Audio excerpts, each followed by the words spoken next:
अरविंद केजरीवाल के बयान से तिलमिलाए बीजेपी के नेता कैलाश विजयवर्गीय। कैलाश विजयवर्गीय ने अरविंद केजरीवाल को दिलाई गुजरात चुनाव की याद।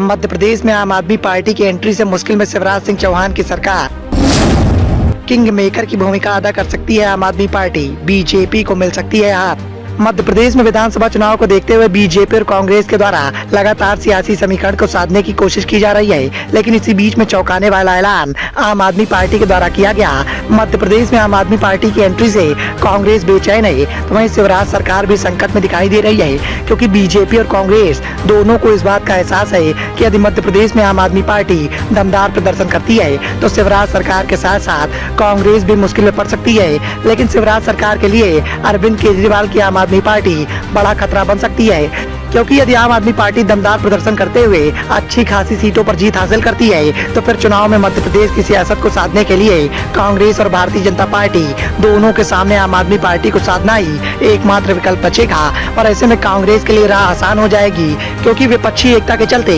विपक्ष के दिग्गज नेता कांग्रेस का समर्थन करने का दबाव आम आदमी पार्टी पर बना सकते हैं। लेकिन बीजेपी के लिए आने वाले समय में राह मुश्किल हो सकती है, क्योंकि बीजेपी का समर्थन करने से आम आदमी पार्टी साफ तौर पर इंकार कर देगी। ऐसे में अभी से ही मध्य प्रदेश में आम आदमी पार्टी और बीजेपी के नेताओं के बीच में बयानबाजी देखने को मिल रही है। अरविंद केजरीवाल के द्वारा खुद को चाचा कहने के बयान पर पलटवार करते हुए भाजपा के नेता कैलाश विजयवर्गीय ने अरविंद केजरीवाल पर हमला बोला है। बीजेपी के महासचिव कैलाश विजयवर्गीय ने दिल्ली के मुख्यमंत्री अरविंद केजरीवाल पर निशाना साधते हुए कहा कि उन्हें गुजरात चुनाव की याद करनी चाहिए। वर्ष 2022 में विधानसभा चुनाव के दौरान आम आदमी पार्टी को गुजरात में करारी हार मिली थी। उन्होंने इस बात का दावा भी किया कि आम आदमी पार्टी मध्य प्रदेश में इस साल के आखिरी में होने वाले विधानसभा चुनाव में गुजरात की तरह चुनावी हार का सामना करेगी। विजयवर्गीय ने इंदौर में सोमवार को कहा कि केजरीवाल ने तो गुजरात में भी मतदाताओं से बड़े बड़े वादे किए थे, लेकिन मेरा ख्याल है कि वहाँ 90% सीटों पर उनकी पार्टी की जमानत जब्त हो गई थी और मध्य प्रदेश में ऐसा ही कुछ होने वाला है।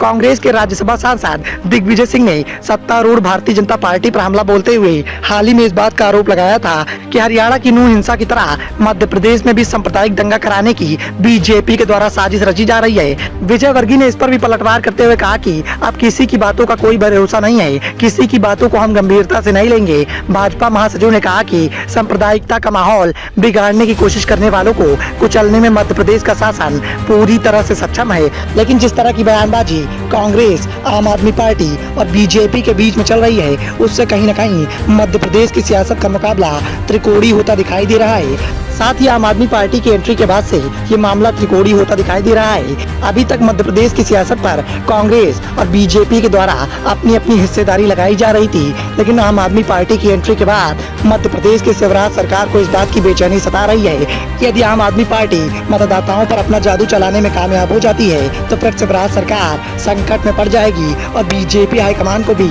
मुसीबत का सामना करना पड़ेगा, क्योंकि अध्यादेश के मामले से लेकर लगातार अरविंद केजरीवाल बीजेपी हाईकमान पर हमला बोल रहे हैं। ऐसे में आम आदमी पार्टी के द्वारा लगातार भारतीय जनता पार्टी का विरोध किया जा रहा है और भारतीय जनता पार्टी के नेताओं की बयानबाजी को देखकर ये साफ झलक रहा है कि मध्य प्रदेश चुनाव में आम आदमी पार्टी की एंट्री से शिवराज सरकार संकट में दिखाई दे रही है। और यदि आम आदमी पार्टी अपना जादू चलाने में कामयाब हो जाती है तो फिर शिवराज सरकार के साथ साथ बीजेपी हाईकमान की सारी कोशिशें फेल हो जाएंगी और मध्य प्रदेश की सियासत से और शिवराज सिंह चौहान के हाथ से मध्य प्रदेश की सियासत की सबसे बड़ी कुर्सी निकल जाएगी। Bureau report, the noise of India.